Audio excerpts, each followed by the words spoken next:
बोलो सतगुरुदेव की जय। बंदी छोड़ कबीर परमेश्वर जी की जय। बंदी छोड़ गरीबदास जी महाराज जी की जय। स्वामी राम देवानंद जी गुरु महाराज जी की जय।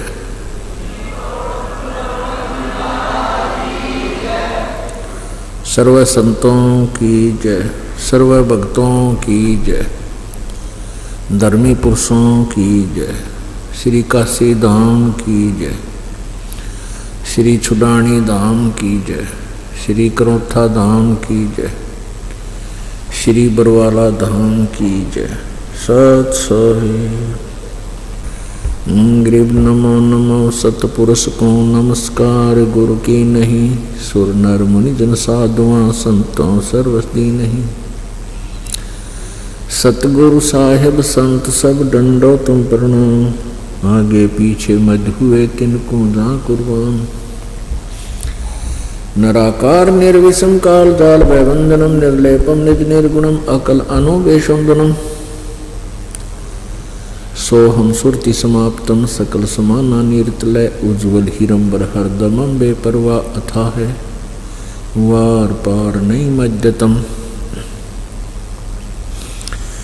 ग्रीव जो सुमर सिद्ध होई गणनायक गलता ना करो अनुग्रह सोई पारस पद परवाना। आदि गणेश मनाऊं गणनायक देवन देवा चरण कमल लौलाऊं आदंत करूं सेवा।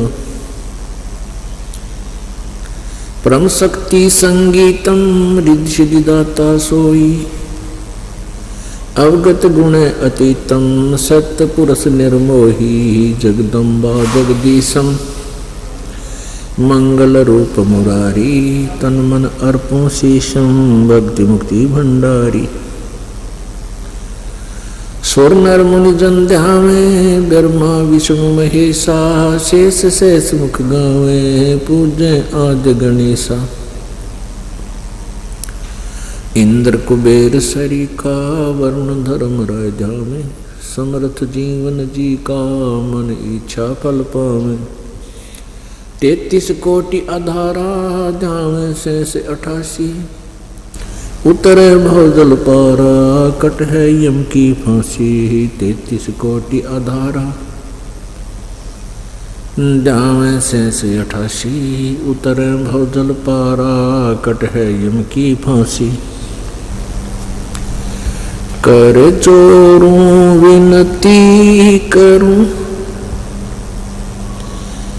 धरूं चरण पर शीस। गुरु जी राम देवानंद जी महाराज ने दियो नाम बख्शीश। कोटि कोटि सिजदा करूं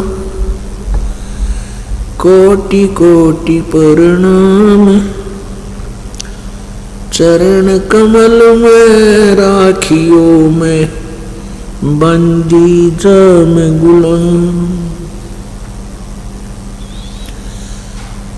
कुत्ता हो गुरुदेव का रामपाल दास का नाम। गले प्रेम की जेवड़ी जांखें चोवा जाऊं। तो करो तो बावड़ू दूर दूर करो तो जाऊं। जो राखो तो ही रहूं जो देव सखा।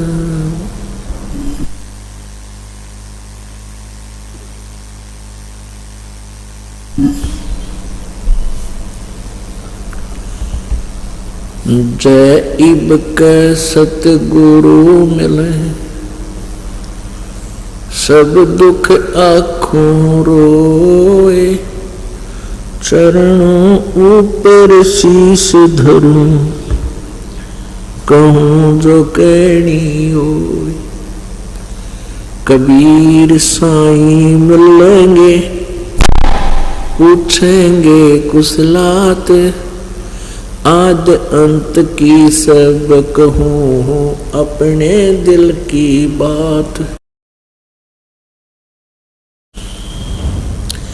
गुरु जी तुम ना भूलियो चाहे लाख लोग मिल जाएं, हमसे तुमको बहुत है तुमसे हमको नाई। कबीर तुमरे विसारे क्या बने मैं किसकी शरण में जाऊं। शिव बिरंच मुनि नारदा तिनके हृदय न समो।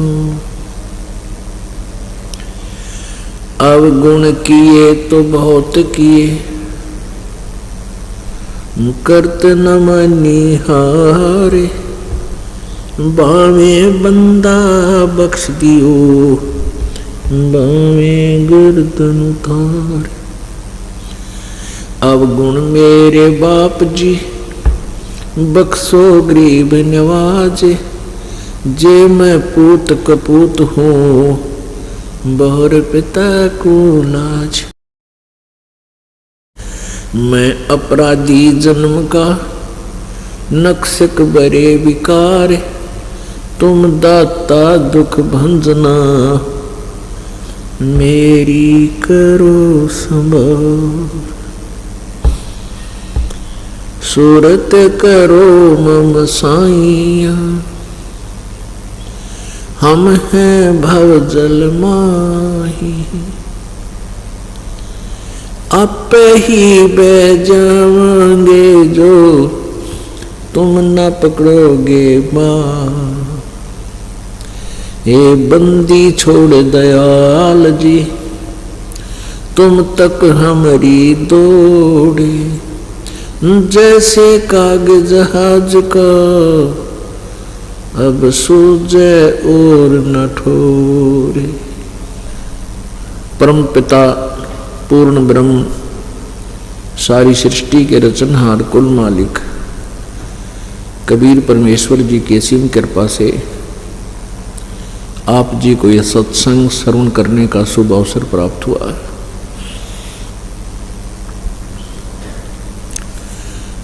जिन पुण्यात्माओं को मानव शरीर प्राप्त है वो बहुत ही अच्छी आत्माएं हैं।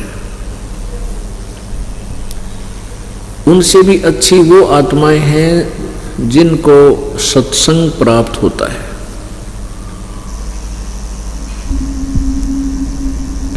आप उन सर्वश्रेष्ठ आत्माओं में से हो जिनको सत्संग प्राप्त हुआ है। इस विश्व में अन्य कोई भी वस्तु सुलभ हो सकती है लेकिन सत्संग दुर्लभ है। सत्संग उसी को कहते हैं जिसमें केवल सत्य भाषण हो, शास्त्र अनुकूल ज्ञान हो और शास्त्र अनुकूल ही समाधान और साधन हो, भक्ति विधि हो, मंत्र हो, उसको सत्संग कहते हैं। एक पंडाल लगा के स्पीकर बांध के और उवाबाई बकने मात्र से सत्संग नहीं होता।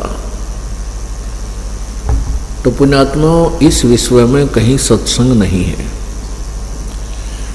और ये बातें कड़वी अवश्य लगती हैं।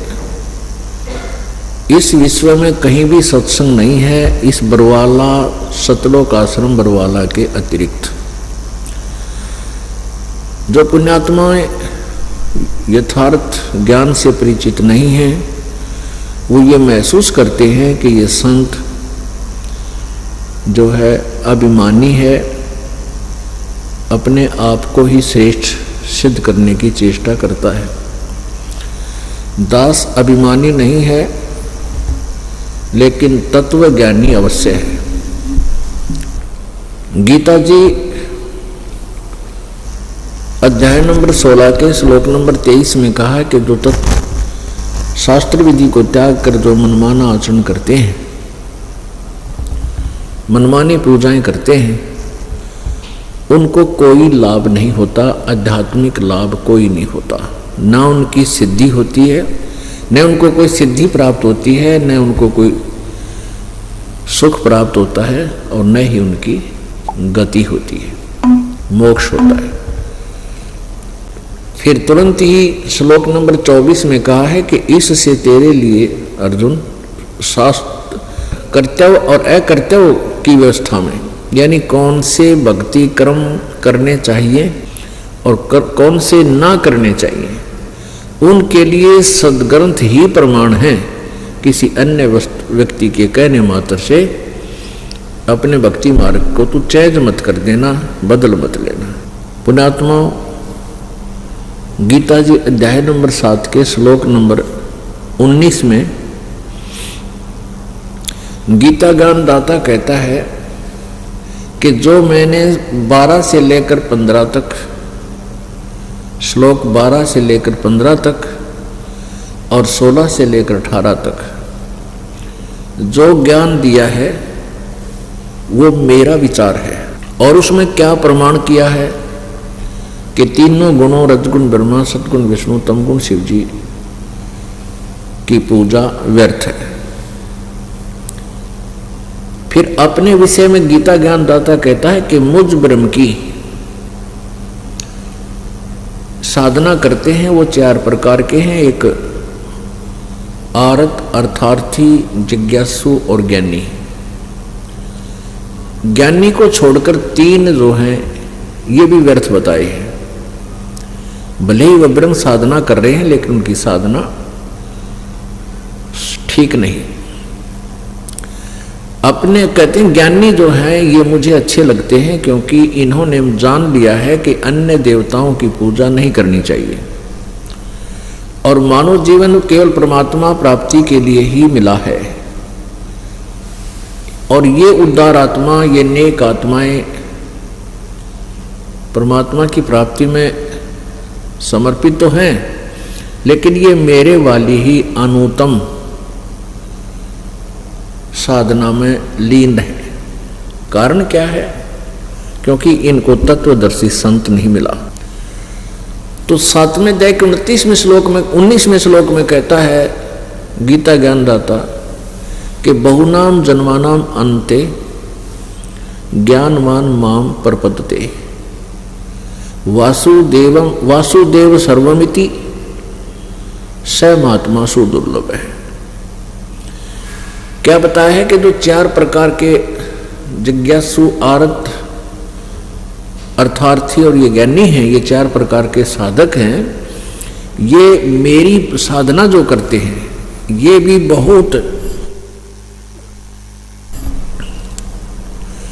बहुत जन्म जन्म के जन्मांतर के किसी अंत के जन्म में मेरी पूजा करते हैं, नहीं तो अन्य उपासना में ही अपना जीवन व्यर्थ कर जाते हैं। बहुनाम जन्मानाम अन्ते ज्ञानवान माम प्रपद्यते। बहुत से जन्मों के अंत में ये ज्ञानी आत्मा, ज्ञानवान मेरी यानी ब्रह्म तक की साधना तक पहुंचते हैं। वासुदेव सर्वमिति स महात्मा सुदुर्लभ है। वासुदेव का क्या अर्थ होता है? ये क्या बताना चाहता है कि कुछ जो संत ये बतावे कि सर्वशक्तिमान वो पूर्ण परमात्मा ही सर्वेस्वा है। सर्वेस्वा का मतलब है सब कुछ है, सर्वम माने सब कुछ है। सब कुछ का तात्पर्य है कि वही कुल मालिक है और वही पूजा के योग्य है, वही पाप दंड नाशक है और वही पूर्ण मोक्षदायक है। स महात्मा सुदुर्लभ है। ओए होए, कहते हैं वो संत, वो तत्वदर्शी संत सुदुर्लभ है। सुदुर्लभ यानी मुश्किल से प्राप्त होने वाला है। अति दुर्लभ है यानी बहुत मुश्किल से मिलेगा। पुण्यात्माओं, ये शब्द दास ने जो बोला है कि इस पृथ्वी पर वर्तमान में कहीं भी सत्संग नहीं है, तो इस बात को सुनना तो आसान है लेकिन हजम करना बड़ा मुश्किल है। इसको हजम कराने के लिए कुछ ऐसी औषधि पिलाई जाती है ताकि ये डाइजेस्ट हो जाए।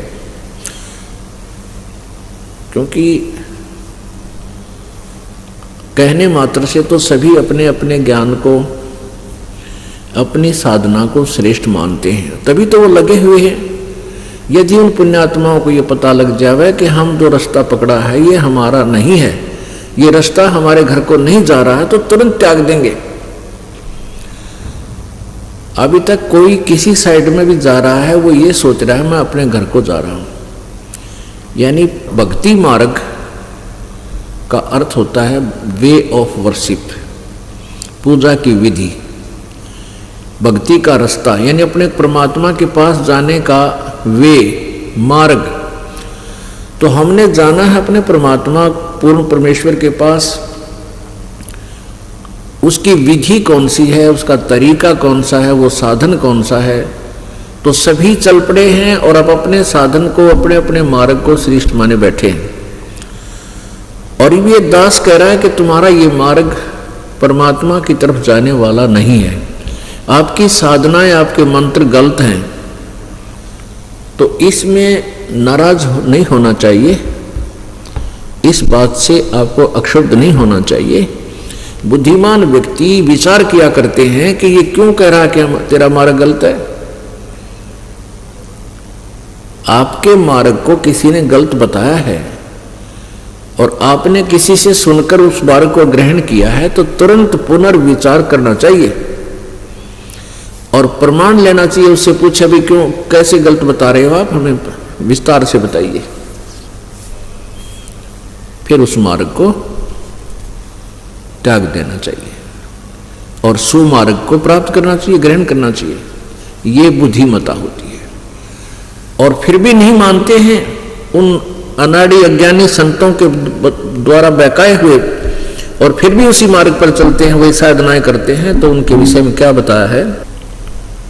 परमात्मा ने अपनी सूक्ष्म वेद में कहा है कि चातुर प्राणी चोर हैं और मूढ़ मुग्ध हैं ठोठ, वह हमारे काम के नहीं, उनको दे गलजोट।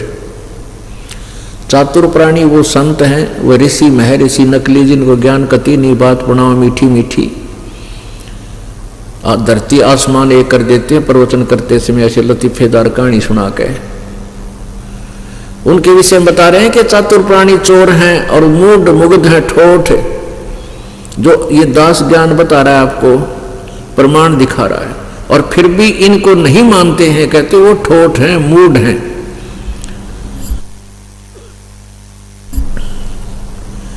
इस ज्ञान को जो दास आपको प्रमाण सहित दिखा रहा है और फिर भी स्वीकार नहीं करते, उनके बारे में बताया है कि वो मूढ़ हैं। फिर वो, उनकी हमें आवश्यकता भी नहीं है, वो वहीं पड़े रहें। उनको दो गलजोट, जैसे एक पशु के साथ दूसरे पशु को गले से बांध दिया करते, वो जो इकट्ठे करके फिर वो इकट्ठे धक्के खाए जा। तो कहने का यहाँ तात्पर्य ये है कि जो इतने प्रमाण सुनकर भी नहीं मानता है, देख कर भी आंखों नहीं मानता है, तो मूढ़ है, मूर्ख। वो पड़ा रहे फिर उन्हीं के पास, उन चातुर प्राणियों के पास। फिर बताते हैं बीजक की बाता कहें, ये बीजक ना ही हाथ, वो पृथ्वी डोबन उतरे कह मीठी बात। वो संत, वो नकली, वो काल के दूत इस पृथ्वी को नष्ट करने के लिए, पूरे मानव समाज को डुबोने के लिए वो जन्म प्राप्त किया उन्होंने। मीठी मीठी बात बनाकर दुनिया को भ्रमित कर रहे हैं, शास्त्र विरुद्ध साधना दे रही है। पुण्यात्माओं, कोई भी वस्तु, किसी भी चीज का हम निर्णय करना चाहते हैं, किसी चीज की हम तुलना करना चाहते हैं, तो उसके लिए कोई आधार मानना होता है। आध्यात्मिक मार्ग का आधार हमारे सद्ग्रंथ हैं। आध्यात्मिक मार्ग जो है, इसके ऊपर हमने चलना है। ये हमारा मैप है, मानचित्र है, और इस मैप के अनुसार हम चल रहे हैं तो सही है। यदि हम इस मैप के विपरीत चल रहे हैं तो हमारा मार्ग गलत है। तो मान लीजिए आप 20 किलोमीटर चले गए, 100 किलोमीटर चले गए कुमार्ग पर, जाना था आपने दिल्ली और पहुंच गए अब सिरसा से भी आगे हिसार से। तो वहां जाकर आपको कोई कहता है कि आप कहाँ जा रहे हो, वो कहे कि मैं दिल्ली जा रहा हूं, उसको फिर कोई बताए कि नहीं ये मार्ग दिल्ली वाला नहीं है, अब तो बहुत विपरीत आ गए हो, दिल्ली मार्ग तो वापस जाइए, हिसार से पीछे जाइए आप आगे को। तो बुद्धिमान व्यक्ति तुरंत वापस हो लेगा, निर्णय करके 1, 2 से 4 से और पूछे और मानचित्र फाइनल फैसला करेगा, उस मानचित्र से भी कंपेयर करके फिर अपना दिशा अपना मार्ग बदल लेना चाहिए। कई पुण्यात्मा कहते हैं कि हमने तो 20-20 वर्ष हो गए नाम लिए न, अब हम कैसे छोड़ें उस गुरु जी के मार्ग को, अब हम इतना समय हमने बर्बाद कर दिया, इतना समय हमारा चला गया, इसका क्या होगा, क्या होता इसका, ये तो गया, अब इसका क्या होता। जैसे हिसार से सिरसा पहुंच गए, अब कोई वहां इस बात पर अड़के बैठ जाए कि मैं तो इस मार्ग में ना छोड़ूं क्योंकि मैं तो 100 किलोमीटर चल लिया, अरे चल तो लिया लेकिन विपरीत दिशा को चल लिया, ये तो वापस आना पड़ेगा, जितना आगे जाएगा उतने दूर होगा। तो पुण्यात्माओं को चाहिए कि तुरंत जब ये ज्ञान को ग्रहण करें तुलनात्मक तरीके से स्वयं भी अपने दृष्टिकोण से सोचें, और जब आपके समझ में आ जाए कि हाँ कति गलत जा रहा हूं तो तुरंत मुड़ जाना चाहिए। न्यू क्या कि 20 साल का क्या होगा, क्या होता 20 साल का, 100 किलोमीटर का क्या होता, दूर आ गया तो वापस हो उसी को, तो तुरंत ही वापस आ जाना चाहिए। तो अपने घर की तरफ हम चल पड़ेंगे और पहुंच जाएंगे।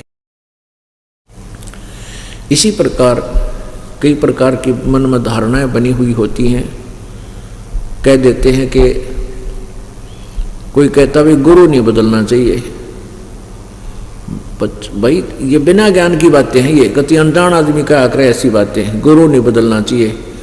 और कई एक आदि बहन तो इसी वो दूसरे पंथाड़ी ऐसी मूर्ख बातें कर देती हैं, कहते हैं गुरु बदल लिया तो ईसा खसम बदल लिया।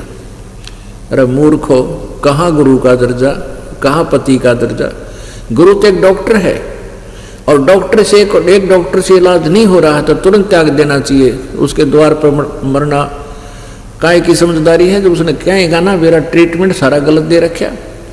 तो ऐसे हम ऐसे नालायक विचारों से और हम अपने आप भी फंसे रहते हैं और एक दूसरे ने और उलझा लेते हैं।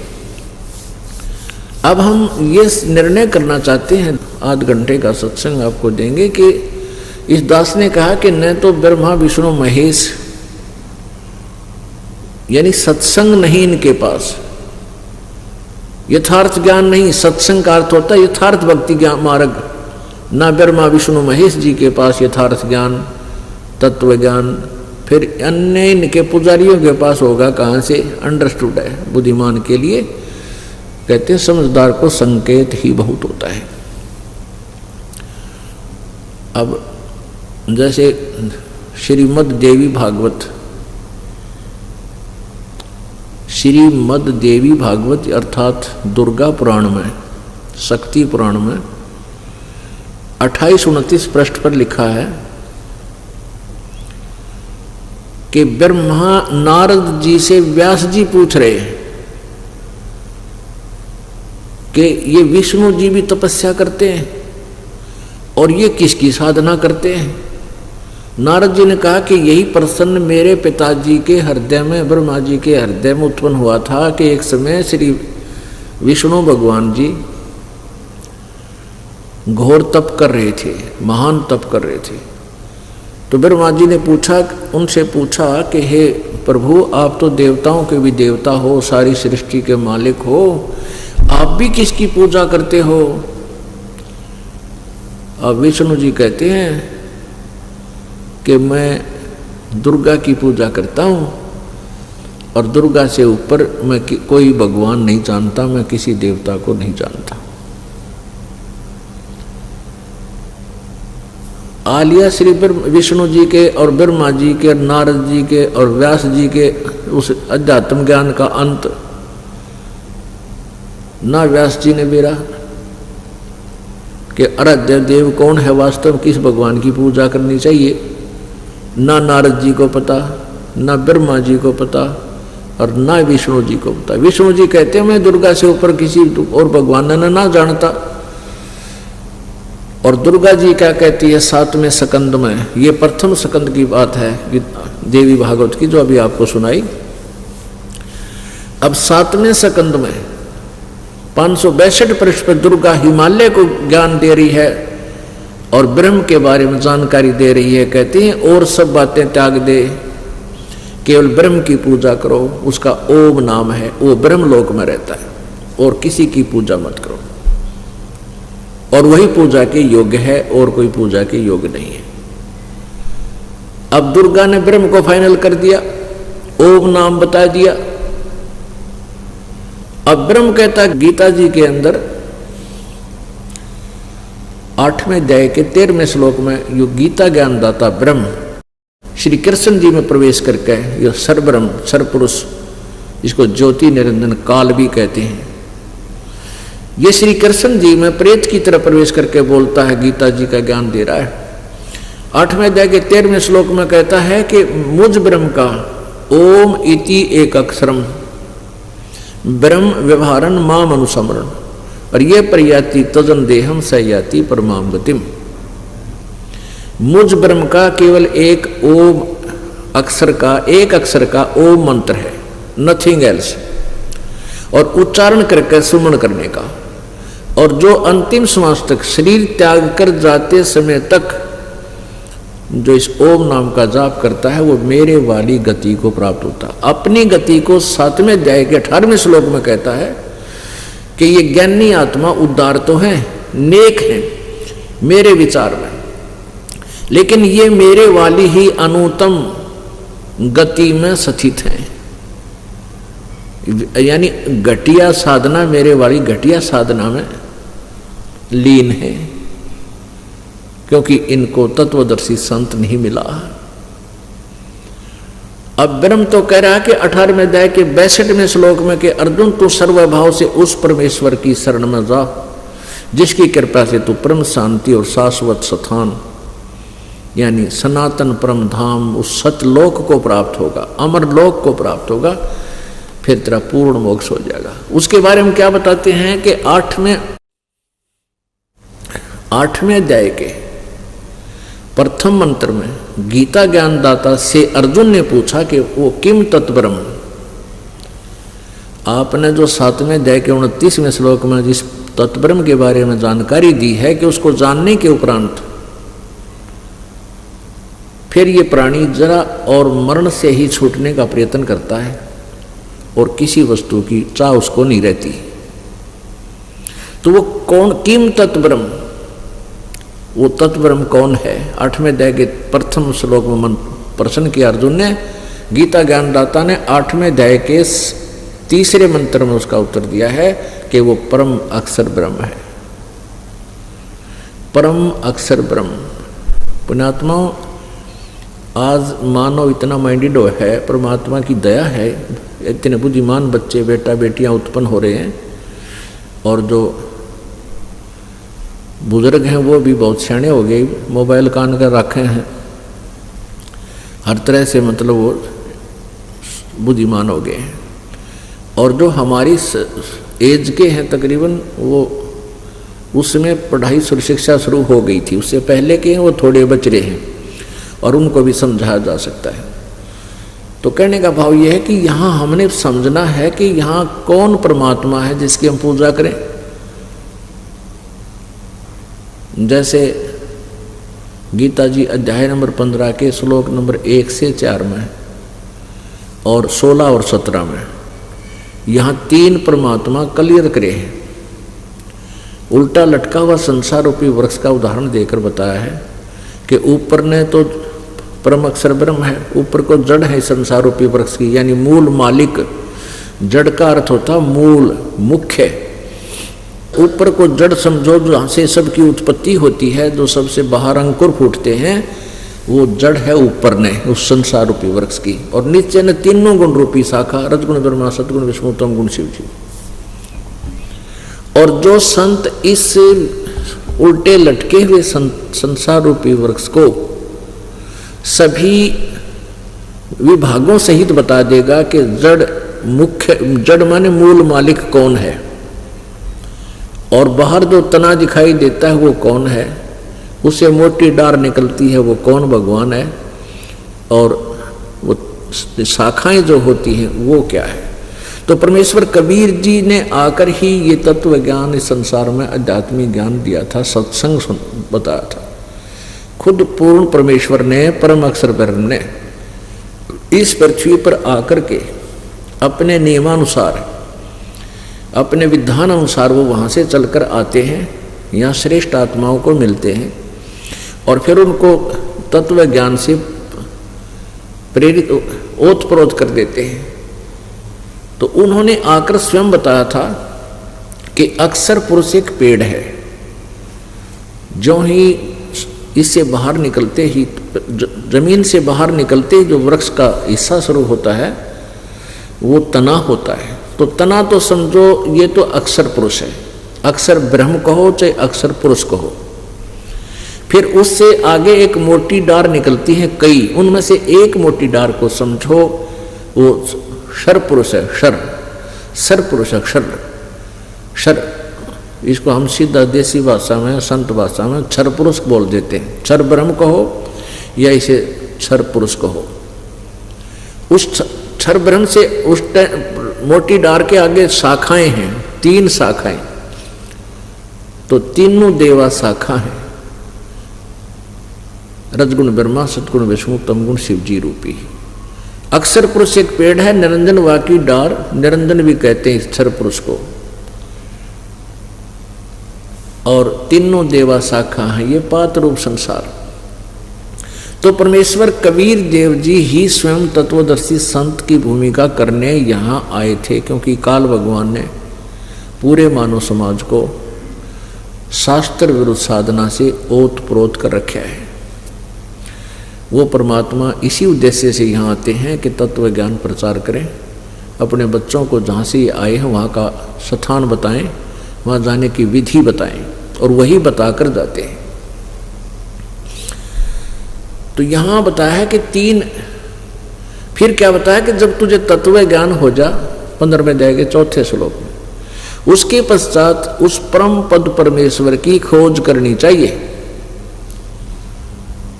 उस परमेश्वर के परम पद की खोज करनी चाहिए, जहां जाने के बाद ये प्राणी कभी लौटकर संसार में नहीं आते, यानी वो पूर्ण मोक्ष प्राप्त हो जाता है। और जिस परमेश्वर से इस संसार रूपी वृक्ष की प्रवृत्ति विस्तार को प्राप्त हुई है, या कहने का भाव कि जिस परमात्मा ने इस सारे ब्रह्मांडों की रचना की है। और गीता ज्ञानदाता कहता मैं भी उसी की शरण में हूं। ओह, अब कंसेप्ट क्लियर कर दिया। गीता ज्ञान दाता किसी और परमात्मा के बारे में बता रहा है कि उसकी शरण में जाने से, उसकी पूजा करने से तत्वदर्शी। और फिर ये 15वें अध्याय के प्रथम श्लोक में गीता जी में कहा है कि जो इस सभी विभागों को, इस उल्टे लटके हुए संसार रूपी वृक्ष के सभी सर्वांग को, सब पार्ट्स ऑफ द बॉडी को, पार्ट्स ऑफ द ट्री को जो भिन्न भिन्न बता देगा, सवेदवित, वो तत्वदर्शी संत है, उसके पास सत्संग है। तो यहां बताया है कि जो तत्वदर्शी संत मिल जाए उसके पश्चात उस परम पद परमेश्वर की खोज करनी चाहिए, जहां जाने के बाद प्राणी फिर लौटकर संसार में कभी नहीं आते, यानी उनका पूर्ण मोक्ष हो जाता है। और जिस परमेश्वर ने सारे ब्रह्मांडों की रचना की है, और गीता ज्ञानदाता कहता मैं भी उसी की शरण में हूं और केवल उसी की ही पूजा करनी चाहिए। गीता जी अध्याय नंबर 2 के श्लोक नंबर 17 में, गीता अध्याय नंबर 2 के श्लोक नंबर 17 में गीता ज्ञानदाता कहता है कि वो अविनाशी परमात्मा उसी को जान जिसको मारने में कोई समर्थ नहीं है, जिसने सब ब्रह्मांडों की रचना की है। अपने विषय में दूसरे अध्याय के गीता जी के दूसरे अध्याय के 12वें श्लोक में और चौथे अध्याय के 5वें और 9 श्लोक में गीता ज्ञानदाता कहता है कि अर्जुन तेरे और मेरे बहुत जन्म हो चुके हैं। हम तुम और ये राजा लोग सैनिक पहले भी जन्मे थे, आगे भी अपना जन्म होता रहेगा। इससे सिद्ध हो गया कि गीता ज्ञानदाता अविनाशी नहीं है और ये ब्रह्म है, और ब्रह्म की पूजा से पूर्ण मोक्ष नहीं हो सकता। उसके लिए गीता ज्ञानदाता ने कहा है कि मैं भी उस पूर्ण मोक्ष मार्ग से अपरिचित हूं। उसके लिए चौथे अध्याय के 34वें श्लोक में कहा है कि उस तत्व ज्ञान को, कौन से तत्व ज्ञान को? गीता जी अध्याय नंबर 4 के श्लोक नंबर 2 में, गीता जी अध्याय नंबर 4 के श्लोक नंबर 32 में गीता ज्ञानदाता कह रहा है कि बहुत प्रकार के आध्यात्मिक यज्ञों की जानकारी विस्तार के साथ सच्चिदानंद घन ब्रह्म की वाणी में लिखी गई है, कही गई है, और उसको तू कर्मों से होने वाली जान, और उसको जानने के पश्चात फिर तू सब प्रकार से मोक्ष को, सब बंधनों से मुक्त हो जाएगा। पुण्यात्मा, जिनको अभी तक किसी को भी तत्व ज्ञान नहीं था, किसी के पास सत्संग नहीं था, जिस कारण से सदग्रंथों के अनुवादों का भी अनर्थ कर डाला इन्होंने। गीता जी अध्याय नंबर 4 के श्लोक नंबर 32 में इन्होंने गड़बड़ कर दी अनुवादकर्ताओं ने। इसमें लिखा है कि ब्रह्मणे मुखे, और अनुवादकर्ता ने इसका अर्थ कर दिया वेद की वाणी में। नहीं, यहां ब्रह्मणे मुखे का अर्थ है सच्चिदानंद घन ब्रह्म, यानी परम अक्षर ब्रह्म के मुखे माने मुख से उच्चारित उस अमृत वाणी में, उस परमात्मा द्वारा स्वयं बोले गए उस तत्व ज्ञान में ये सब ज्ञान विस्तार से कहा गया है। और उस ज्ञान को चौथे अध्याय के 34 में कहा कि उस ज्ञान को तू, जो सच्चिदानंद घन ब्रह्म की वाणी में, कबीर वाणी में, परमेश्वर कबीर जी ने जो उस पूर्ण ब्रह्म ने जो आकर के स्वयं जो ज्ञान अपने मुखारविंद से बोला है, मुख कमल से कहा है, उस वाणी में विस्तार से कहा गया। उस ज्ञान को तू तत्वदर्शी संतों के पास जाकर समझ, और उनको दंडवत प्रणाम करने से कति अधीन हो करके और विनम्रता पर पूर्वक प्रसन्न करने से वो तत्वदर्शी संत तुझे उस अमृत ज्ञान को बताएंगे, उस तत्व ज्ञान का आपको वर्णन करेंगे। अपने आत्मा 17वें अध्याय के 23वें श्लोक में इन्हीं अनुवादकर्ताओं ने इस ब्रह्मणे का अर्थ ठीक किया है। उसमें क्या लिखा है कि ओम तत्सत इति निर्देश ब्रह्मणे त्रिविध समर्थ है। इसका इन्होंने ठीक अर्थ किया है कि ओम तत्सत, यह 3 प्रकार का ब्रह्मणे का अर्थ इन्होंने किया है, सच्चिदानंद घन ब्रह्म का मंत्र कहा है। बिल्कुल ठीक है।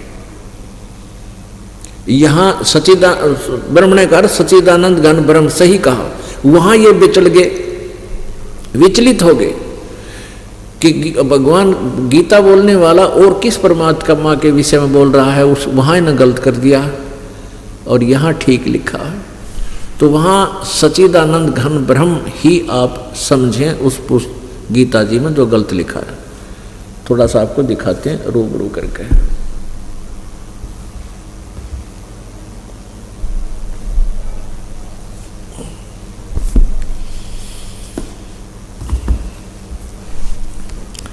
ये देखिएगा, श्रीमद् भगवत गीता, इसके अनुवादक हैं जय दयाल गोविंद का, ये जय दयाल गोविंद का।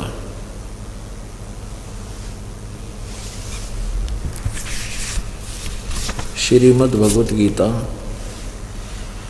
गीता प्रेस गोरखपुर से प्रकाशित है। इसके श्लोक अध्याय नंबर 4 के और श्लोक नंबर 32 में इसमें क्या कहा कि इस प्रकार और भी बहुत तरह के यज्ञ यानी धार्मिक अनुष्ठान ब्रह्मणे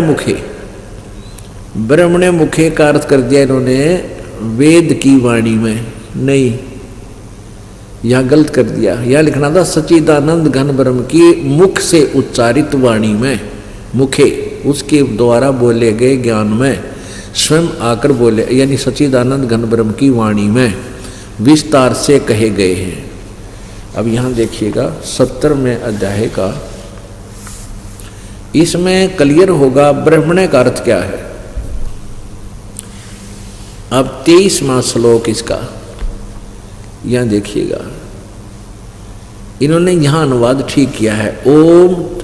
ओम तत्सत इति निर्देश है ब्रह्मण है तिर्विध है समर्थ है ब्राह्मणा तेन वेदा च यगा च विहिता पुरा। इन्होंने स्वयं ठीक अनुवाद किया है यहाँ पर। ओम तत्सत, ऐसे यह 3 प्रकार का ब्रह्मण माने सच्चिदानंद घन ब्रह्म का नाम कहा है। ये ब्रह्मण वही है सच्चिदानंद घन ब्रह्म। हम यहाँ इसको चौथे अध्याय के 32वें श्लोक में, चौथे अध्याय के 32वें श्लोक में हम इस ब्रह्मण का अर्थ करते हैं सच्चिदानंद घन ब्रह्म की वाणी में विस्तार से कहे गए हैं। उसके बारे में यहाँ चौथे अध्याय के ही 34वें श्लोक में कहा कि उस तत्व ज्ञान को,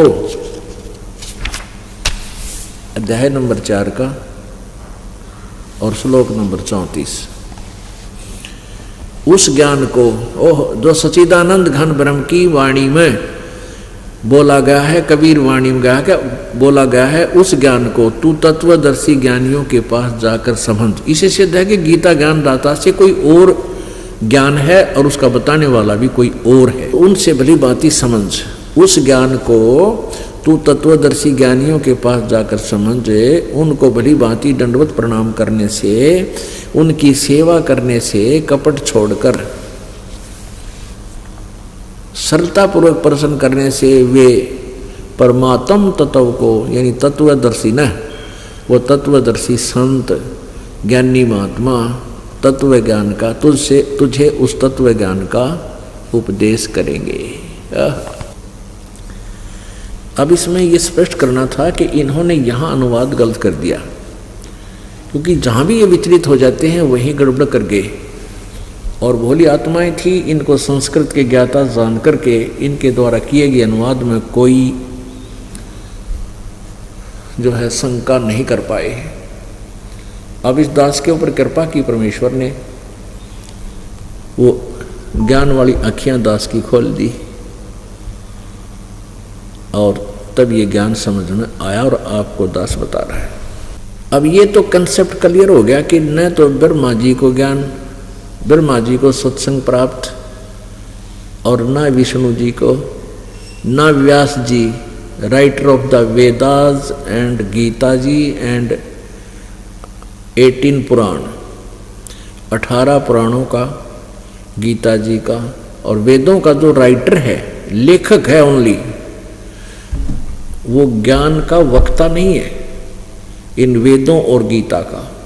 पुराणों में कुछ ज्ञान का वक्ता भी है, लेकिन वेद और गीता का वो केवल राइटर है।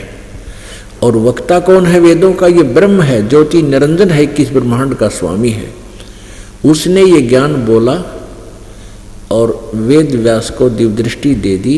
उसने वो जो कुछ भी एज इट इज वार्ता हुई वो लिख दी, बस इतना सा काम। इनको आध्यात्मिक ज्ञान नहीं था, इनको सत्संग प्राप्त नहीं था। दास यही आपको क्लियर करना चाहता है कि आज विश्व में किसी के पास भी सत्संग नहीं है। अब दास ने एक शब्द और बोला था कि ब्रह्मा विष्णु महेश पूजा के योग्य नहीं है, ये अविनाशी नहीं है। अब ये बातें विशेषकर पवित्र हिंदू समाज में आसानी से स्वीकार्य नहीं है, लेकिन स्वीकार करनी पड़ेंगी, क्योंकि और विकल्प अब रहा नहीं।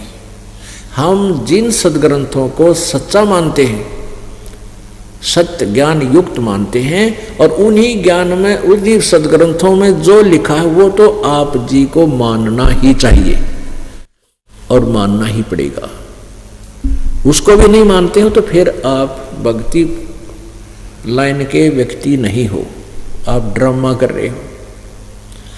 आज तक हम ब्रह्मा विष्णु महेश जी को अविनाशी मानते थे, अजरो अमर मानते थे। इनसे ऊपर कोई देव नहीं, कोई मालिक नहीं, इनके कोई माता पिता नहीं। ऐसा हम मानते से, क्योंकि हम सुनते आ रही थी लोक वेद से। लोक वेद होता है सुना सुनाया ज्ञान, दंत कथा, एक दूसरे का बोला हुआ ज्ञान। और वो लोक वेद यदि सद्ग्रंथों से मिलता है तो वो सही है, और जो सद्ग्रंथों से नहीं मिलता है तो वो व्यर्थ है, दंत कथा है, यूजलेस है। तो इसके लिए थोड़ा सा कंसेप्ट क्लियर करना पड़ेगा कि हम ये ब्रह्मा विष्णु महेश, रजगुण ब्रह्मा जी, सतगुण विष्णु, तमगुण शिव जी, इनकी पूजा नहीं करनी चाहिए। गीता जी अध्याय नंबर 7 के श्लोक नंबर 12 से लेकर 15 में इन तीनों गुणों, रजगुण ब्रह्मा, सतगुण विष्णु, तमगुण शिव जी से जो कुछ भी लाभ हो रहा है उसके विषय में गीता ज्ञानदाता कहता उसका निमित्त मैं ही हूं, लेकिन ये मुझ में और मैं इनमें नहीं हूं। अपुणात्मा फिर ये काल कहता है कि जिनका ज्ञान इन्हीं तीनों देवताओं रजगुण ब्रह्मा, सतगुण विष्णु, तमगुण शिव जी के द्वारा हरा जा चुका है, यानी लोक वेद के आधार से इतने इनके ऊपर आसक्त हो गए हैं और इनसे ही मिलने वाले अक्षणिक लाभ को प्राप्त करके ये उसको अंतिम मान बैठे हैं। उनकी बुद्धि इन तीनों गुणों की महिमा सुनने से, ब्रह्मा विष्णु महेश की महिमा सुन सुनकर इतनी हरी जा चुकी है, इतनी ग्रिप होगी है इनके ऊपर कि वो फिर और नहीं मानते किसी की। और ऐसे उनके विषय में क्या बताया है कि राक्षस स्वभाव को धारण किए हुए मनुष्यों में नीच दूषित कर्म करने वाले ये मूर्ख, गीता ज्ञानदाता ब्रह्म कहता है मेरी साधना भी नहीं करते।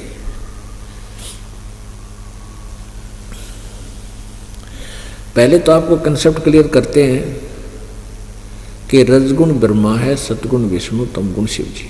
ये देखिएगा शिवपुराण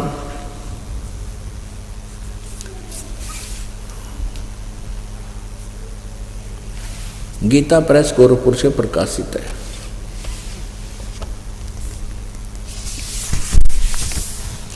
संक्षिप्त शिवपुराण,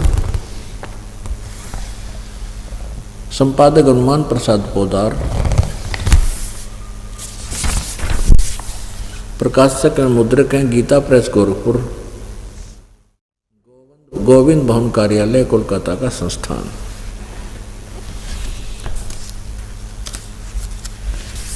इसके 110 पृष्ठ पर आपको दिखाते हैं।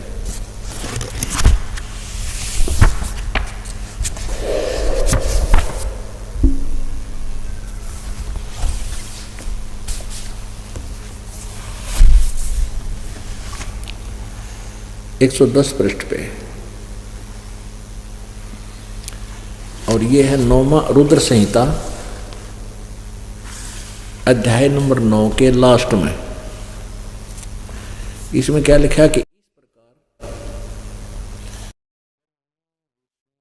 इस प्रकार ब्रह्मा विष्णु तथा रुद्र इन 3 देवताओं में गुण हैं, परंतु शिव गुणातीत माने गए हैं, वो इनसे न्यारा माना गया है। यानी वो काल है शिव, ये काल है जो इसमें शिव की भूमिका कर रहे हैं। ब्रह्मा विष्णु और महेश ये रुद्र, ये इससे अलग हैं। रजगुण ब्रह्मा है, सतगुण विष्णु, तमगुण शिव जी, यानी तीनों गुणों में, तीनों देवताओं में गुण हैं, अंडरस्टूड होगा कि ये रजगुण ब्रह्मा, सतगुण विष्णु, तमगुण शिव जी, और ये इनसे अलग है। इससे हमने इतना ही लेना है। अब देखिएगा ये श्रीमद् देवी भागवत हिंदी टीका सहित भाग 1,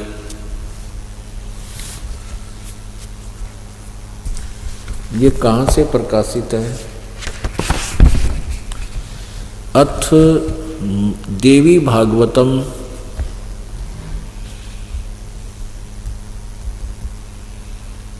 अथ देवी भागवतम सभाष्टीकम समातम, खेमराज श्री कृष्ण दास प्रकाशन, बंबई 4 से। और ये 30वें स्कंद पर हम आते हैं। इसमें क्या लाभ हमें कि हिंदी भी लिखी और संस्कृत भी। अथ श्रीमद् देवी भागवते बासाटिका युक्ते 3 स्कंद है प्रारंभते।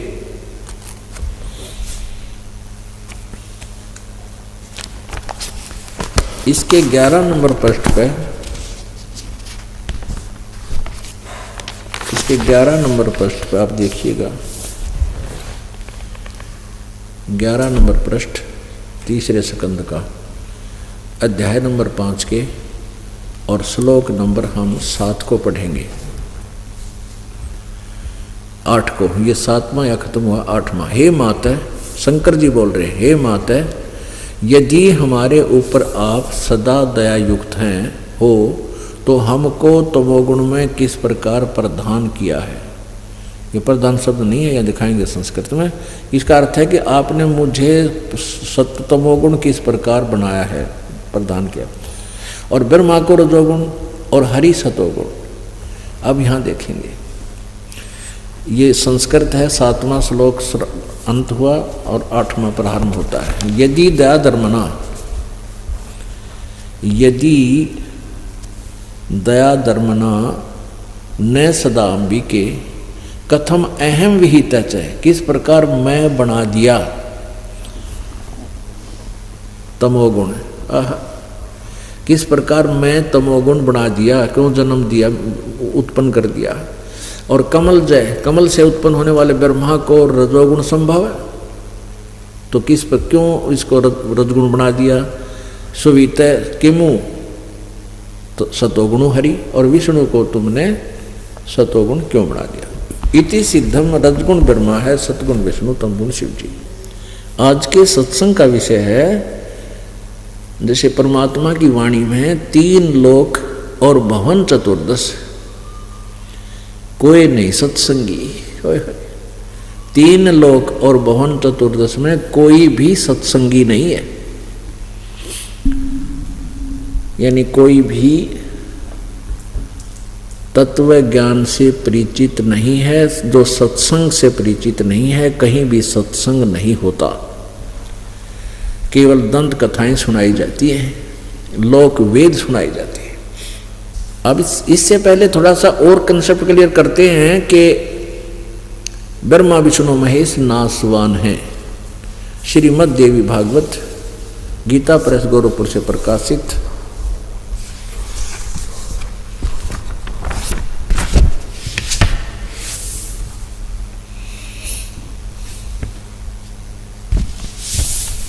श्रीमद् देवी भागवत, सचित्र मोटा टाइप, संपादक हनुमान प्रसाद पोदार और चिमनलाल गोस्वामी। ये कहाँ से प्रकाशित है, अभी आपको दिखाया। प्रकाशक के मुद्रक हैं गीता प्रेस गोरखपुर, गोविंद भवन कार्यालय, कोलकाता का संस्थान। इसके 123 पृष्ठ पर है।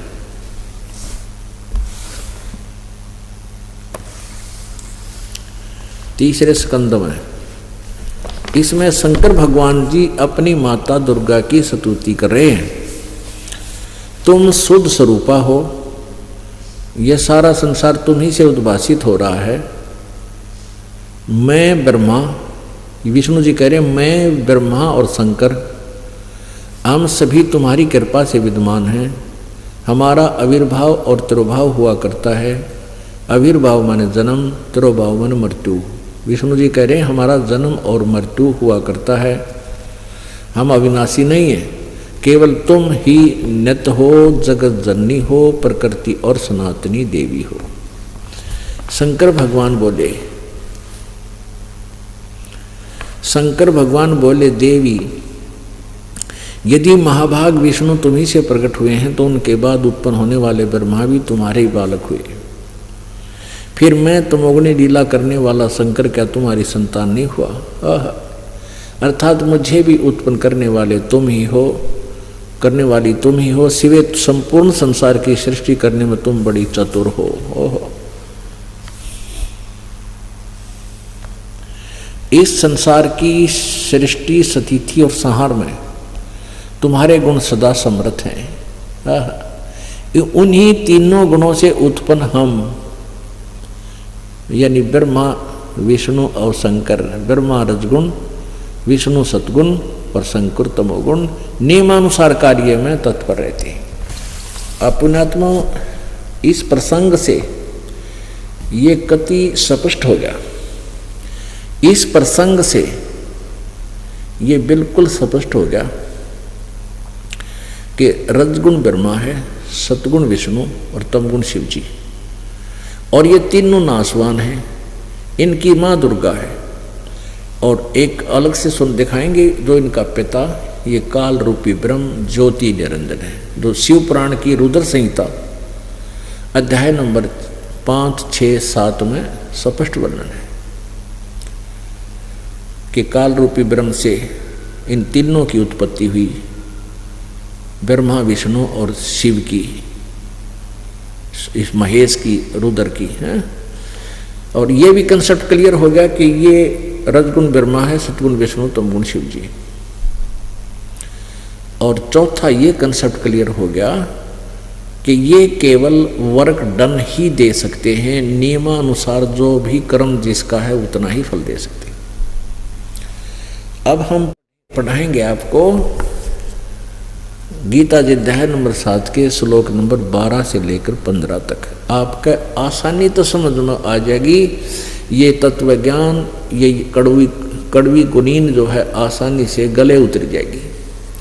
जो दास ने शब्द बोला था कि 3 लोक और भवन चतुर्दश कोई नहीं सत्संगी। आज के वर्तमान का तो कहना है कि है, परमात्मा ने तो कहा कि 3 लोक और 14 भवन में, पूरे ब्रह्मांड में कोई सत्संग से परिचित नहीं है। सत्संगी का अर्थ है सत्य का साथी, तत्व ज्ञान से परिचित व्यक्ति। अब परमात्मा ने ये बात कही उस समय जब वो स्वयं आए हुए थे, तो वो अपने से अतिरिक्त बोलते हैं। तो आज दास कह रहा है कि इस दास के अतिरिक्त पूरे विश्व में किसी के पास भी आध्यात्मिक यथार्थ मार्ग नहीं है, पूर्ण मोक्ष मार्ग नहीं है, शास्त्र अनुकूल साधना किसी के पास भी नहीं है। या चाहे कड़वी लागो चाहे मीठी, बात सच्ची है। अभिमान नहीं, ये बिल्कुल तत्व ज्ञान समझ लेना।